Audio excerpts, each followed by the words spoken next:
This recording should rather be typed out as a rough note to write a piece or something like that. But there is a huge difference between uh, the rhetoric or the statements made by someone like Donald Trump and Cyril Ramaphosa.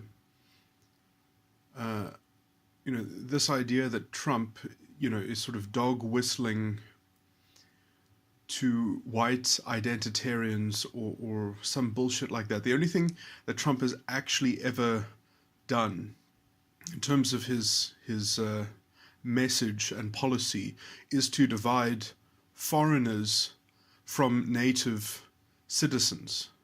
Okay, Cyril Ramaphosa has done something completely different. Cyril Ramaphosa speaks the language of black nationalists. He speaks the language of identity politics. He divides the citizens inside South Africa into two separate polities, essentially. It is so different and toxic. It's there's absolutely no comparison. This idea that it just shows you the double standard, how Trump is being raked over the coals for this kind. I mean, there are other things perhaps that you could rake Trump over the coals for, but it's just the actual standard of judgment or principle that is applied to these things is just, it's delusional, it's insane. What is crazy is that the so-called left is in fact the alt-right, which is why they have invented this alt-right boogeyman, so that they can essentially conceal their own racialist agenda and their disgusting fascist culture and their fascist philosophical premises. It's pathetic, really, in many, many ways. And so, the whole, just the betrayal of the South African Constitution from the president of South Africa, in pandering to this rhetoric and into this, what is effectively, the rhetoric of the reverse racism, which the only excuse that he has is that, oh, well, we've inherited apartheid, so we have to promulgate some policy of reverse apartheid. Never mind how that actually breaks with, actual progress on the ground. How, just essentially to pay that court of blood to the demonic, bloodthirsty, revenge-seeking identity politics proponents, that he just, he's already sacrificed that high ground. And essentially he's degraded the Constitution. The Constitution falls betrayed in this landscape of a betrayed and a divided polity, which has been bought into at the very top. From the very top, we've got this investment into this divided polity, where identity politics has just been adopted wholesale.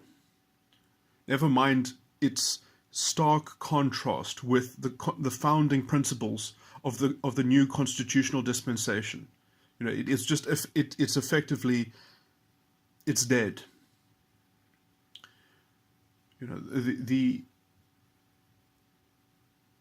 the stomach to take the president to task for this. There's no political courage, there's no political will, because they're just so afraid, essentially, of the cultural narcissism, which has been generally, it holds cultural hegemony at the moment. It's in vogue, it's in fashion. No one dares challenge it, or because the mob has been infected, and the mob has its demagogues, and it has its vipers, and its two-tongued serpents that will destabilize anything that does not toe the line. And people are afraid of that because they don't know how to counter that, because the mob is just so essentially invested in the fascistic project, in the project of racial pride. It's just it's just taken as, well, that is the only route of, that is the form that progress must take, is that people must identify with their group identity. It's so disgusting and deplorable, and I don't really see any kind of regeneration happening apart from, well, I mean, the only way I think to even to defend the South African Constitution would be to have provinces break away from the nation in defense of the Constitution. That is the only principled stand that I see. But it's I mean, that is almost a legal argument, and I don't know how much that resonates with people. In terms of the general political, I mean, obviously in the Western Cape, it is completely inappropriate to have this black nationalist rhetoric being pandered to and this identity politics being pandered to when it is wholly inappropriate in the Western Cape. It's just insanity, applying national general statistics to force policy at the local level, which is just, I mean, identity politics has never promulgated policy that has ever been effective or appropriate, because it forces you to believe in this kind of narrative which works on the level of statistics, which works on the level of groups. It has no sensitivity to any challenges on the ground, in as much as you can amalgamate challenges on the ground into some kind of grand analogy which everyone has to have imprinted into their skulls. Like everyone who believes in the fascistic message and the that kind of underdog narrative, the same shit that came out of the mouths of the Nazi proponents, in how they argued so sophisticatedly in their mountains of deceptions and statistics, and just this general feeling of living through the group identity, which that looks fine when you can portray yourself as the underdog, but when you're actually in power, it just looks delusional, because every time you shoot yourself in the foot, you have to basically blame somebody else. And you can do that when you can control power, but you just need to simply unveil it once or twice, and you realize just how intellectually counterfeit the whole project is, and just how dishonest the so-called intellectual discourse is. It just essentially becomes this ulterior language which you have to force everyone to abide by. It becomes authoritarian. I mean, it already is. It already has the cultural aspects of all of these features. It is fascist culture. It is not even different. It's the Aryan studies that infected the education system and that was promulgated in Weimar Germany and that took over is literally no different than the gender and race studies that we have infecting the current society. And the idea that this stuff has not been challenged legally, that this stuff has not been rooted out as propaganda and destabilizing to the foundational constitutional values, that is just, it makes this moral claim. It doesn't make a scientific claim. It's making a moral claim that is toxic and poisonous, and that is itself the definition. I mean, this fake word racism, there's no such thing. It's racialism. Racialism is the issue, is always, if you are thinking in a racialist mindset, that is it. There's no such, the only racialist justifiable aspect is that of a medical professional, and even that is hardly applicable, because, so some groups are going to suffer from some things more often than others. There are so few avenues in which generalizations are actually useful to be mindful of.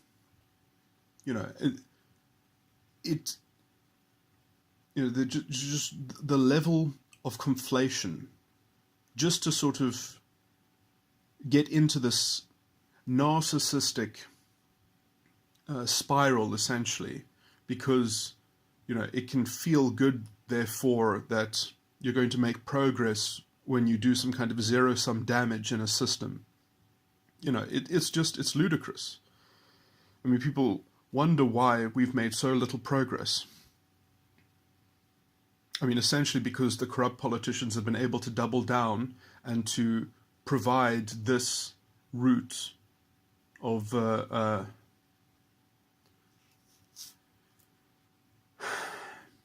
ideological subterfuge and insanity and delusion. And I don't hear any voices contradicting. Even on the radio, you have someone who I thought was somewhat intelligent, John Matham.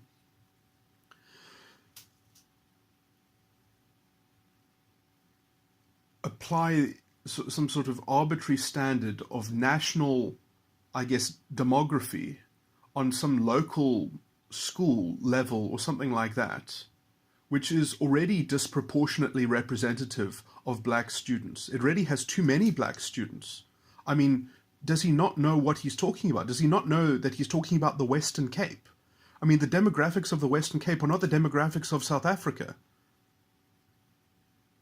And never mind the actual local school region, never mind the actual, areas and the demography of the people in the immediate circumstance, that somehow schools must take on a quota system representative of national demographics. I mean, what about the Western Cape? I mean, this idea that you have to have this kind of group representation that sort of, I mean, already it's being applied at an arbitrary level. I mean, does he not know about the Western Cape? Does he not know that the Western Cape demographics are not the same as South African demographics? Why is he applying South Africa's demographic breakdown to a local school in the Western Cape? To complain that it doesn't have enough black children attending it, when, if anything, you could say, according to the Western Cape demographics, it doesn't have enough coloured children attending it. I mean, it's something like, I mean, the by far the biggest demographic group of people in, if you want to break it down by race, in the Western Cape, are coloured people, are something like 45%, and black people are 35%. So the idea that there are already 45% of black students at the school and that isn't enough, I mean, how delusional is that? It's just completely inappropriate. Never mind looking at the actual local vicinity of that school, so schools must just sort of serve some arbitrary, generalized, I mean, I don't believe in quotas at all. I think the application of any kind of quota is retarded, that as long as, the people in charge of these things are not ideologically driven either way, and are mindful of their responsibility to the Constitution foremost, but the idea that has to take this kind of prescriptive group narrative on it, that it must seek a policy of reverse apartheid, essentially, in order to rectify the past, and that everything must follow suit, which, ironically, does not seem to get you anywhere, but no one seems to open their eyes enough to see the toxic implications of this.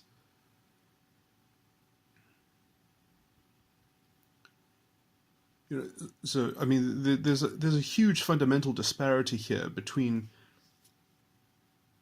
just thinking reasonably and essentially adopting a black nationalist way forward, which has generally always been inappropriate.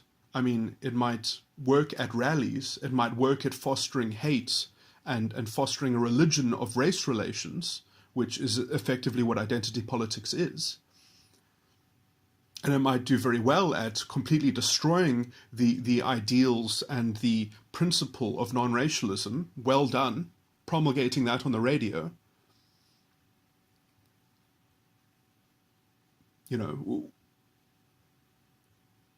I mean, it's just, on some level, there's no excuse for this.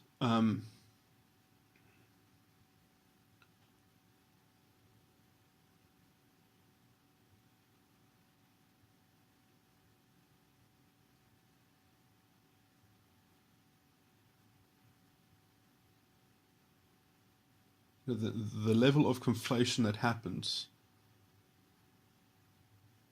essentially just to serve some kind of narcissistic supply, because that is the cure of history, is narcissistic supply for group identity.